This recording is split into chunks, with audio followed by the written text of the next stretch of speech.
What's up YouTube, this is Shuttleboy and I'm back with yet another video. Today's video is a little bit different kind of video. I want to talk about one of the most disappointing brands for me of all time really, and that is Reebok. So we're going to get right into what makes them great and what makes them so terrible these days. So let's get right into it, guys. Alright, so to start this video, I want to talk about what I think of Reebok, or my relationship with Reebok. Now, I don't own many pairs right now. I just really own the Ventilator here, and then I own an older pair of the ice cream Reeboks. I just really love these, the board flips. These are so cool. But those are the only two pairs of Reeboks I actually own right now. But I do really love Reebok a lot. It's just they don't put out a lot of things that I love lately, which is a real shame because I think they would get a lot of money out of me. In my childhood, I owned a lot of Reeboks actually. I believe the first sneaker I ever owned was actually some Allen Iverson Reeboks. And then my first basketball sneaker when I started playing basketball was some Reeboks once again. So I always came to Reeboks being someone that grew up in the late 90s. I think that was something that definitely made me gravitate towards Reeboks because Reebok really owned the 90s and the early 2000s. That was the time period where I wouldn't say they were ahead of Nike, but they were number two, I would say, in the sneaker industry. They just had a lot of iconic people and just a lot of iconic moments with people wearing Reeboks, whether it be Dominique Wilkins in the early days, or we also had D Brown doing the dunk where he covers his eyes in the Reebok Omni Pump. We have Shaq, obviously everyone knows Shaq had a ton of shoes with Reebok. Also Shawn Kemp, another player that was super flashy and got a lot of fans with his crazy dunks. There was also Allen Iverson, which everybody knows and just is one of the flashiest players, especially for his size, to ever play, and just someone that everyone always loved. He had a ton of sneakers, and there was even a lot of celebrities that were backing Reebok. There was Kanye West even, believe it or not. Jay-Z and Pharrell and Nico, those were the main people that they released a lot of Reeboks actually. Even G-Unit released some sneakers themselves. All of them were really cool. I think there was a lot of great ideas there.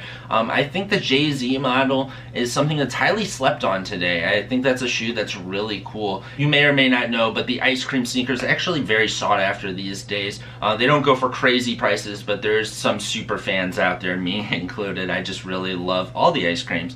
And the G-Unit sneakers are another one that I think are just a really classic looking shoe that just really fits that time period as well, but I think would work really well today. Now to bridge this all together on why I'm disappointed with them, well, the reason why is the thing that started this video or sparked this idea for a video for me was I was watching a video from Wear Testers, Nightwing. I really love his channel. Definitely check him out. He talks about sneakers all the time and he has a lot of knowledge. I learn a lot from him. But I was watching a video of him talking about the Reebok Question Low, a original colorway, the oatmeal colorway, was re-releasing, and I recently watched this video. It came out a little while ago though, and I just wanted to find out more about the sneaker, and I thought maybe he'll have a link to where you can buy them as well, because I did really want this sneaker actually, but I wasn't keeping my eyes on it that closely because I just knew Reebok isn't popping like that, so I could probably pick them up later and it wouldn't be a big deal. Well, turns out that in this video he talks about basically, not only does he say that these shoes, they just didn't feel like there was any effort put into them, they just kind of put them out and called it a day, but he also states that another thing that's a big issue with them is they just don't make that many pairs. This sneaker actually, the Reebok Question Low, which is a fan favorite from a lot of people. If you like Reeboks, you probably like the Question. And he said that this sneaker only came out in less than 3,000 pairs. Less than 3,000 pairs.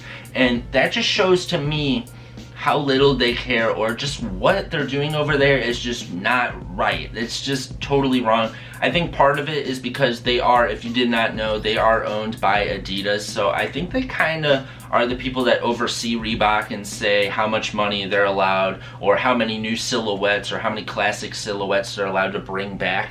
But this was such a disappointing thing to hear, not even because I wanted to get the sneaker, but because this shows, like, I heard no buzz about that sneaker coming out. I've been keeping tabs on the Reeboks, and I heard that it was gonna come out. I forgot the date. I watched this video later on. He says there was only 3,000. Sure enough, I look it up, and they're sold out everywhere, because, I mean, 3,000 pairs, that's gonna go pretty quick. I guess what hurts with me with this is that because I wanted these, this was an original colorway, and I really only want to stick to original colorways with Reebok shoes. It hurts me because I know that there isn't going to be another one on the horizon for a while, and that's the big issue with Reebok, is they're just not putting enough out there. They really have no foothold anywhere in the industry. The big thing they do right now is CrossFit, and I think Nike still kind of has the edge on them when it comes to that. And a big thing in the sneaker industry in general is just nostalgia. People want to sell nostalgia to people, and this is the time to do it. This is the time to do it. Right now, I'm 21 years old right now. As I just said before, I grew up, my first pair of sneakers were Reeboks. My first basketball shoes were Reeboks. Now, the people that grew up in that time period, which I said the 90s and the early 2000s, that was the time that Reebok really was killing it.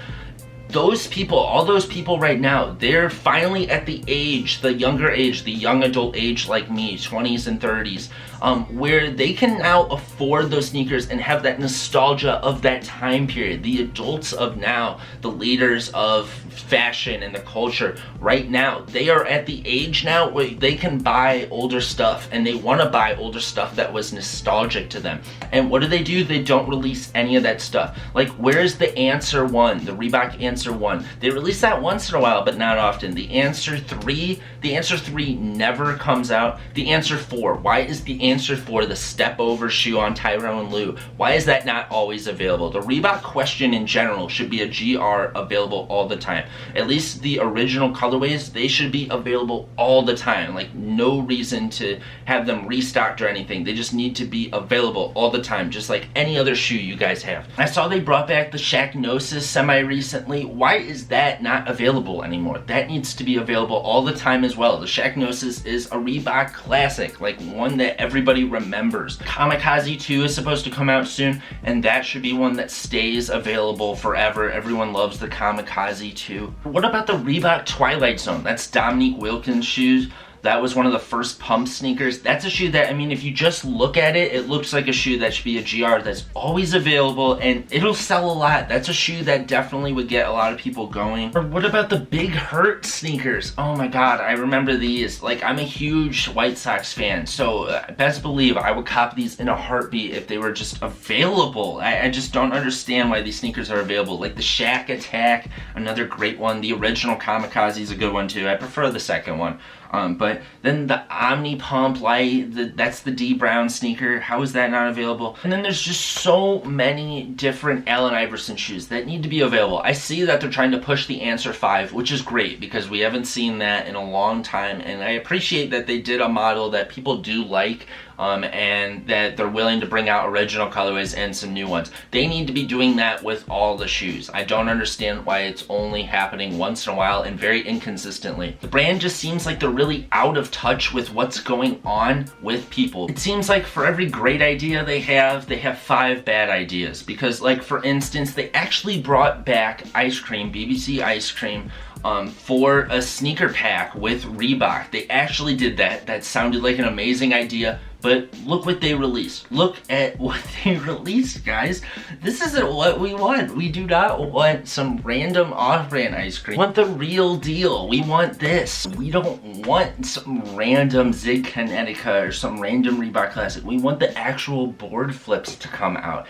It's really sad to see what is happening with Reebok, because I feel like we're at a point now where they might go under. Like, this may be an unprofitable brand at this point, and it doesn't have to be, because they have so much, and this is the time for them to do it. And it's just so sad to see that they are not reacting to the fact that this is their time. Most brands, I mean, you see Nike doing this. They know that with the earlier models of the early 2000s, that those people, the people that grew up with it, they are now old enough to afford those sneakers they always wanted. So they bring them back, like Kobe retros, LeBron retros, like that. That's what needs to be happening. But with Reebok, they refuse to do it, and it really hurts me. It really disappoints me because as a big sneaker fan, I think Reebok should be one of those brands that's up there with the rest of them, but instead they're kind of a joke, and nobody would ever see them at the top with Nike, Jordan, Adidas, stuff like that, and it's really just a shame. But that's pretty much gonna conclude my video, guys. I know this video was probably all over the place. It was really hard to contain this, but gosh, it just really disappoints me that Reebok is not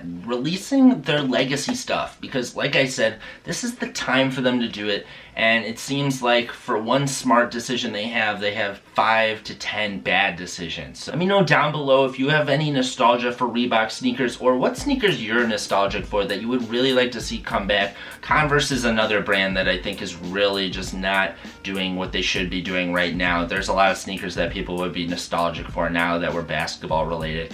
I'm talking about Dwayne Wade here. But please hit that thumbs up button if you enjoyed this video, guys. Also, please subscribe if you haven't already for more golf weighing, more sneakers, more clothing, more Shuttleboy. And this is Shuttleboy, guys, and I'm out, guys. Peace. In the description box below this video and in the comments section, I will link a Google Doc with a list of simple things you can do to help further the Black Lives Matter movement. There's petitions you can sign, text messages you can send, and even a place to donate to on the document. The most important thing is that you check your privilege, you listen to what the Black community is saying to you, hear their stories and experiences, amplify their voices, vote, protest, call out your ignorant and or racist family members and friends, and be open to learning and being criticized.